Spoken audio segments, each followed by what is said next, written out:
Day 6 of the 90-day adventure of this fledgling podcast called This Much Is True, hosted by yours truly, Mark Manning. I certainly hope you had a better day than I did, because I entered into the dreaded realm of following my wife around while she was doing shopping in a big shopping centre in Dublin. I was so bored. And of course, one of my daughters had to have, talk about first world problems, but had to have a certain type of track shoe or runner. It couldn't be close, and there were many that were close in colour and style. It had to be a specific type. It's really important to her as she heads off in a few weeks' time to do study abroad. And I was thinking, my wife has just traipsed around 7 different shopping outlets, talking to loads of sales assistants with the aid of her mobile phone, sharing the photo, etc.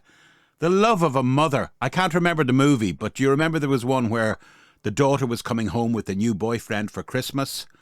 And definitely it was Jamie Lee Curtis was in it. She was the mother. And the daughter had to have a specific type of hickory ham. Do check it out. And nothing would do. But that particular hickory ham, I digress. As I said, I hope you're doing well today. The weather here in Dublin, Ireland has been appallingly bad. And what's more, tonight, a rarity, which used to be quite common in the 60s and 70s and probably early 80s. And that was fog. We're right here on the coast. So the fog has come in and enveloped us in its dreariness and its mystery. Oh, yes. But I do remember it in the 70s. I lived on this old military base, and you'd go out at night, and, you know, it was great because we'd be chasing each other around, but you couldn't see each other. You could barely see your hand in front of each other. It was amazing. Now, I do have to admit, it is a bit of a potluck tonight as to what I'm going to talk about, but some things have occurred to me. And of course, typical me, I will lower the tone straight away by saying white dog poo, or as our American cousins would say, white dog crap. You don't see it anymore. Yeah, it's not in keeping with the way things are these days when it comes to cultures and what have you. No. It was like a phenomenon. And you'd see it like white dog dirt, as my father used to call it, dog dirt.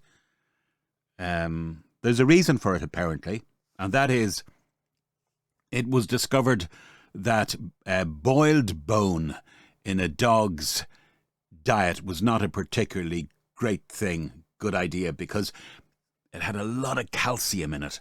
It didn't matter how much of it went through its doggy duodenum, whatever, take your pick. It came out the other end the same colour as it went in, yeah. So they stopped putting that in a particular rich dog food or pet food, and soon after the problem ceased. Now, there may be a more forensic explanation than that, but I just thought I'd solve that little doggy mystery for you. And if you don't like it, you can take it home in a doggy bag. So, what else would I like to discuss tonight? Well, brainwashing on a very minor scale. I want to talk about that. Guilty pleasures. Do not let me forget that, because I've no notes here. And what else? I know there's something else. Oh yeah, things that creep you out. If I could, first of all, begin with a little exercise I did a few months ago, and it really struck me at the time. And at the age I am now, there's a phenomenon known, it's a bit dated now, but certainly around the English end of the world. It's called a gammon, and a gammon essentially is a white male who is of a certain age, middle age, late middle age. God, I'm describing myself as late middle age now, it's getting to me. But when we become excited or exercised about an opinion that we have deeply held, we get very defensive or aggressive, alternatively, and one's head takes on the colour, one's face, of a gammon. Back to the ham again, folks. But sure, here we go. So, for a while there, a few years back, when certain things were going on that I wasn't happy about, I became known as a gammon. As a matter of fact, somebody took a photo of a gammon and they superimposed my face over it. Okay? I need to get over that. So I'd meet my best friend, who really, the world could probably blow up around him and he wouldn't care about current affairs or even what he might be putting into his body and stuff. And I used to get very emotional. Not even tired and emotional, just very emphatic over certain views that I held, which was totally, guys, lest I set the wrong impression, totally not like me, because for many years, all as I chased was three things, probably women at the beginning. Of course, I'm long settled now. Sales, because I was in that sales world of flashy suits and nice cars and foreign holidays and commission slips. And radio, which is still my first love. Never really took off in that, although I've always been on the fringes of it. Yeah, always on the tangents of radio and even a bit of television. So they were the only things that held any interest for me. But then suddenly, like come 2020 and all that, and the world started spinning. And that feeling you used to get when you'd wake up between, say, like 2020 and early 2022 or late 2021. Do you remember that feeling? Oh, God, not another day of this dystopian crap. Let's just put it this way. I am quite vocal, less than I really want to be. So, for a laugh, before Christmas, I said to Steve, tell you what, Steve, you're right about everything. Your worldview, which is largely, by the way, just mainstream media, whatever he gets fed by the good old BBC or RTE or whatever, or NBC or CNN, it's all kosher as far as he's concerned. That explains it all. Whereas I'm kind of going, I don't believe these fuckers. They've got vested interests and largely they're being funded by very dubious sources. And so you know where I'm coming from, don't you? And you're kind of going, I am that soldier, or yeah, I know people like you. That's what you're probably saying. But as an experiment, I decided that I was going to see everything even through the opposite end of the lens that I really believed. So, when, for instance, Steve started talking to me, I would speak in glowing terms about whoever the US president is, or our own leader, which is called Taoiseach, and our own sources of mainstream information. And I would say, yeah, they're right on. They totally get it. What the hell are people thinking about? I can't believe there's any other explanation for it than that. The government said it, so it must be true. And I really started faking it until something happened in my brain. I started making it. And it came to me that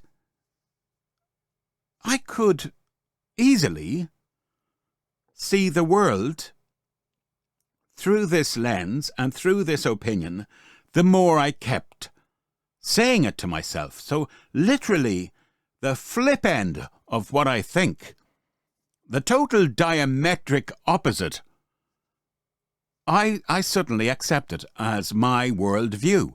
And I started speaking in jocose terms, first of all with Steve and other people.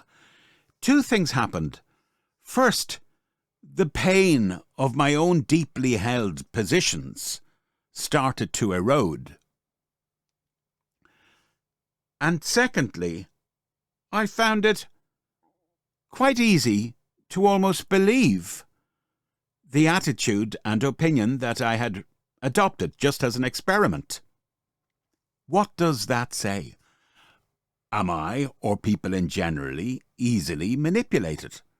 Because the more I talked up all these things I thought as hideous worldviews, the more I talked them up and put a positive spin on them, even by trickle, it started to kind of be how I viewed things.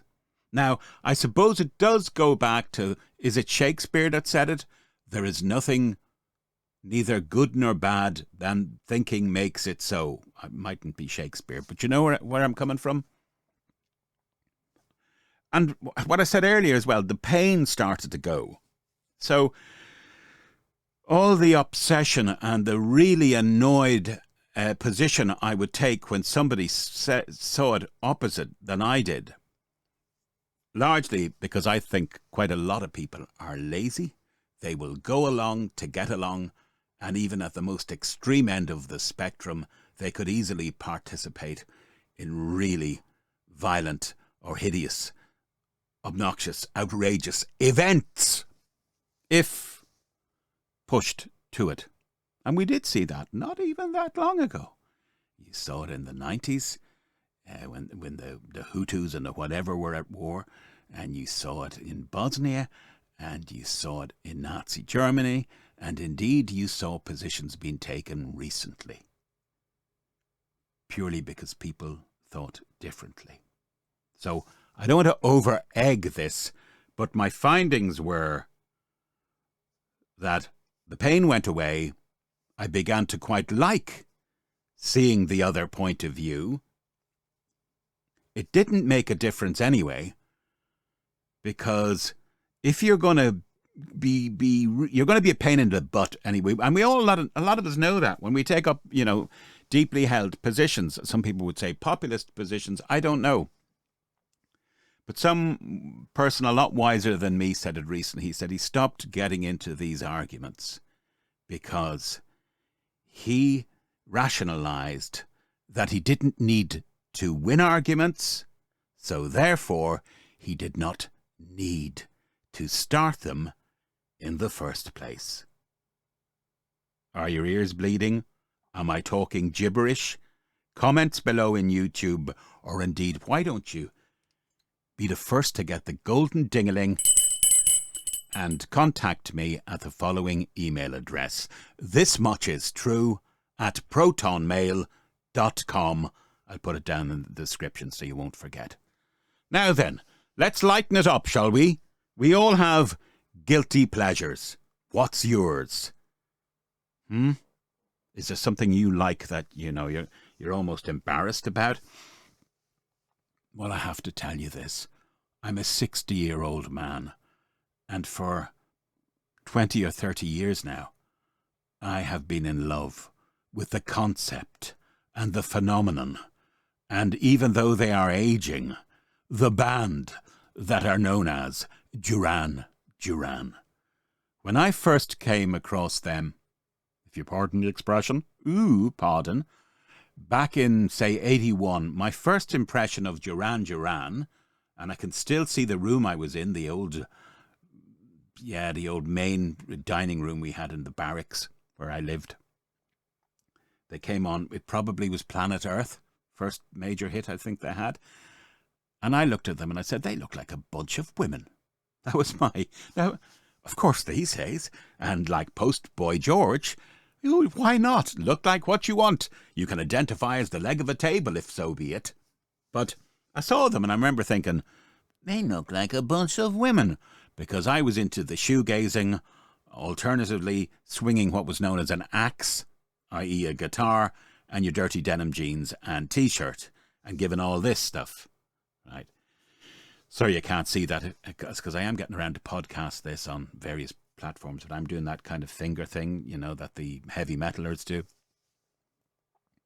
But as time went on, I had a girlfriend, and she was probably late teens when I knew her. I'd be early 20s.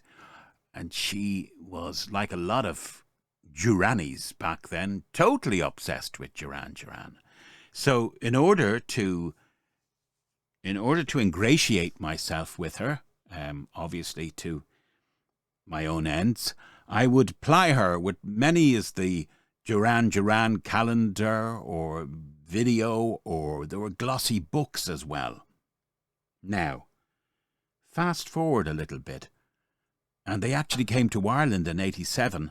I saw them, and at that stage they were down to what was known as the Crucial Three: Simon Le Bon, the amazingly gorgeous, yes, I have a man crush on him, John Taylor and Nick Rhodes. John and Nick formed the band back around 78. And I remember seeing that tour, and it was good. They were good. And then I saw what they were doing and how backward I was. I'd been eating in a restaurant as well with Steve, the good old loyal Steve, way back. It must have been 82. And it was one of the first in Dublin, probably, you know, the big screens where you could watch music videos. And I saw these glossy ones, you know, of course, the famous Hungry Like the Wolf. These were all filmed in, what was then, I think, Ceylon. I know it's different, Sierra, whatever it is now. And also the Antigua ones, like Rio. And they shot a few more videos there as well. I'm trying to think. I know the director of them was an Australian guy. He's still around. Russell Mulcahy, I think. And then the movie, and it's still here behind me on VHS. It was a tour movie from around 1984-85 called Sing Blue Silver. And for the first time, I said, I really get it. The music is great, which it was. It was definitely a fusion of disco in there, which was highly influenced by the Chic organisation. Of course, Nile Rodgers still is a great friend. He considers them his second band. Nile Rodgers went on to produce hits like The Reflex. And they would acknowledge that he gave their music such a lift in the States. And Sing Blue Silver is set on the US-Canadian tour of 1985, or might be late 84, early 85, whatever it is. And the limos and the trucks going from city to city, that kind of mass hysteria. But the image, they were beautiful guys. Like, there was makeup in the equation, but it was slightly androgynous, but so what? Sure, so was David Bowie, and so was, New York Dolls and Roxy Music. And they were articulate as well. There's a scene where they ask when they first learnt their instrument, and they go right down the line, and every utterance from a member of the band, apart from poor old Roger, who still doesn't get a word in. Roger's the drummer. Roger's also named Roger Taylor, not to be confused with the Queen drummer. Which, by the way, let me just get the Taylors out of the way. Andy Taylor, he was always the kind of black sheep. He's not really with the band anymore, but he is very much loved by them. You probably saw that they were in the rock and roll. They won a rock and roll place in the Hall of Fame. Andy is battling prostate cancer at the moment, so he couldn't join them. But I do know they've been meeting him physically since. He was the guitarist. Andy Taylor, John Taylor, the dreamy, fantastic bass player, that is John Taylor, probably the best looking man in England in the early 80s. Still is a good looking guy. And Roger, John, and Andy were all called Taylor. No relation, pure coincidence. But seeing that piece of commerciality at work, they were probably the biggest band back then. Certainly, this was pre-U2 and what have you. And I would still argue they're different. I have gone to several Duran Duran concerts recently, certainly two within the last, say, 2 years. One of which I got punched at, the most recent one. Now, it's not like it sounds. I was dancing, and this owl fella behind me didn't like the fact that I was standing up in front of him in a seated area. But sure, fucking hell, everybody was. But I just happened to be in his line of sight, so he thumped me in the shoulder. So I laser beamed him. I was like Johnny Rotten. And he tried to apologise later, but I told him to get out of my fucking face. So he kind of tainted my latest Duran experience. And the one before that was in St. Anne's Park, where I got the opposite. Some English guy heard me talking about the band, got very enthused as to how encyclopedic my knowledge was, and kept telling everybody, this guy, he's like an anthology of Duran Duran. So I've had both experiences, but let me get to the point. they are still relevant. They're still making different music, and not all, because everyone wants the hits, and the formula is probably every third song is a new one, maybe, or fourth song. They stick to the hits. That's what the people want. They want to hear Hungry Like the Wolf, Rio, Is There Something I Should Know, Girls on Film, all that stuff. You can tell I am obsessed. Simon Le Bon, the early lyrics were just so out there. There's a word I'm looking for, abstract.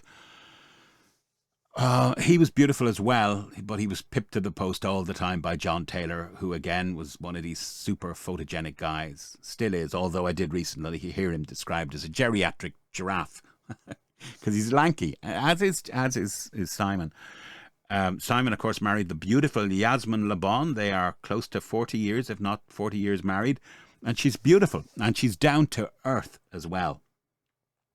They began to fall apart at the seams at the Live Aid 1985 when they played Philadelphia. They were never quite the same after that, but there was a resurrection in around 2002, and they came back. Great track, by the way, with a great track called Sunrise, and it's great. Let me just make one point about them. Well, two. I think they still got relevance and longevity because they cracked America. There were bands like Spandau Ballet, etc., that didn't quite do it. Culture Club maybe for a while, but Duran were huge. And it wasn't just the first time they had toured. They had toured with Blondie back in 82, I think, when they weren't as well known. But they were certainly top of the hill when they were there in 84, 85. My point is they had America, so they've always had that loyal fan base. I think they've done a documentary around Hollywood as well recently. Sing Blue Silver, certainly I love that documentary. And finally, I will just say, they have aged gracefully, not disgracefully. I recently saw an old band, I won't mention who, but they were in the heavy metal mode. And there's nothing worse than seeing guys in their 50s, 60s and late 60s, giving it all, the headbanging and T-shirts and jeans. It just looks rotten. These guys, they're still stylish, and style was always in the equation with them as well. They've beautifully cut jackets and stage costume, and they just still have a youth about them. It's transcending the thing. It's really weird. They still have a relevance. Go check them out. Just go to YouTube. Go Duran Duran, latest tour, whatever it is. They are phenomenal. I think I'm going on too much now, so much so that you're going to puke up Duran Duran. What was the last thing I wanted to talk to you about today, my friends? Will I give you a bit of space here? Yeah. Remember, the email address is thismuchistrue@protonmail.com. Oh, God, I'd love some feedback off you. Like and subscribe and share if you can. What have we got now? Probably 10 viewers. And I'd say 3 of them are probably me, where I log in from different devices just to see has this video uploaded. Anyway, you will get a ding-a-ling if you email me at thismuchistrue@protonmail.com. Finally, tonight, on our 6th outing. Can't believe we're nearly a week in now.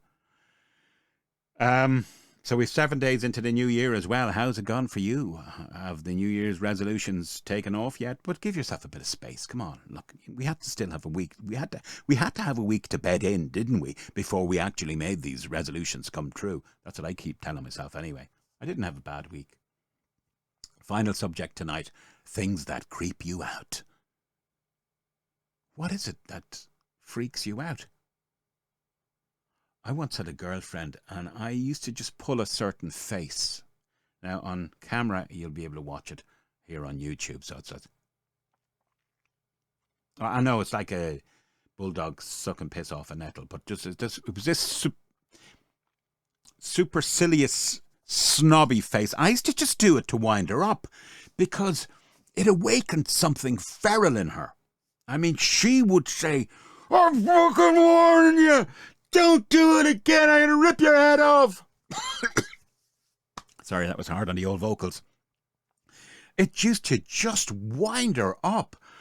And several times I diced with death or certain disfigurement because I would just do this to just get a rise out of her, as we say in Ireland. For me, I don't like people walking close behind me. I get a bit freaked out by that. I've got to kind of look over my shoulder every so often. Just don't come up behind me kind of thing. Don't like it. One, I'm not going to say whether I admit to it or not, but it's just occurred to me. Our own, I mentioned earlier, U2, our own Bono of U2, he had a pet peeve, if you pardon the expression, but it is relevant, and some males may identify with this. He does not like to go to the urinal when other people are adjacent to him, let's say.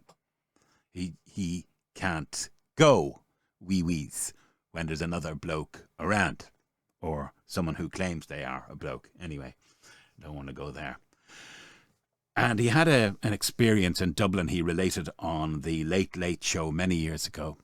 And he said, I was in a nightclub, and I went to go to the urinal, and suddenly somebody arrived beside me and was merrily letting go.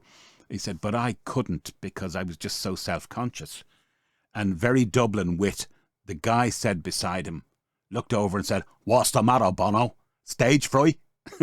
Stage fright, right. So yeah, that can happen. Is there something else that creeps me out? Yes, I don't like people when I'm in an argument that when they are retorting in the argument, start smiling. Do you ever get that? The person that as they are berating you or insulting you or in argument with you is smiling at the same time. Oh, that gives me the creeps. What about you? There's something almost sinister. What's the word these days? Is it narcissistic or narcissistic? Whatever. There's something serial killer about the smiling arguer. Yeah, and they're trying sometimes to put on a nice patronizing, well, that's contradictory, but a patronizing tone. But they're smiling at the same time. It's almost like they are going to inflict something serious on you tonight. You better watch yourself on the way home. Oh. So look, here we are, nearly a week in. I'd love to hear from you, but I'm not going to tell you how. You can look at the description and you can tell me either through the comments or the email address. Look, let's face it, it's Tumbleweed City here. A large part of me says I'm talking to myself. But tumbleweed may be blowing through this studio. But I signed on for 90 days of this. And 90 days, bar if I have to take a day off to go on holiday or whatever, it's going to be. So March 31st is D-Day as to whether this has traction or not. Of course, it's a work in progress. So we're on YouTube, but yeah, it shouldn't be too hard to shunt it onto some of the podcast platforms, be it Spotify, Podomatic, Podbean, something like that, or one which you load it and it uploads to them all. I think you know that. When it comes to production, maybe it'll sound different on those. Guests, would somebody like to talk to me?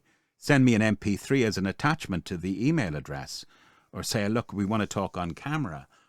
I haven't tried that before, but I'm willing to give it a shot. I think that would help bring people on board. If you've got a story of any real interest or you think would be of interest or advice or help to other people, I'll partner with you. Be it a phone call we can do. I can record it here. I've got all the kit to do it. Or you send me an MP3 or WAV file. Excuse me. So look, I'm going to have a nice big, I'm sorry, close your ears if you're sensitive, a nice big motherfucking glass of red wine now. And I've been watching a documentary about a scandal that happened in the British Post Office some years ago, whereby a large, I'm not going to name them because I was in IT, but a large IT company took the postmasters of the British Post Office on a certain financial ride, which, how do I put it? It maligned people's integrity. So it looked like the postmasters were losing money in their post offices. And they, because of the rules of the game, had to make up that shortfall or face the consequences. In one case, the guy knew he was doing no wrong, but he couldn't figure it out, postmaster, and he took his own life. Another one went to jail. Another lady, feeling the pressure, and because she wasn't really into figures wise, signed forms to the effect that she had, let's say, massaged the figures, and consequently didn't do jail time, but I think she had to do some community service. But of course, their reputations were all besmirched. So that's where I'll be watching that. I think it's called Mr. Bates versus the Post Office. And I'm on the final round of it tonight. I've talked too much. You take care of yourself, because I care. All right? Bye.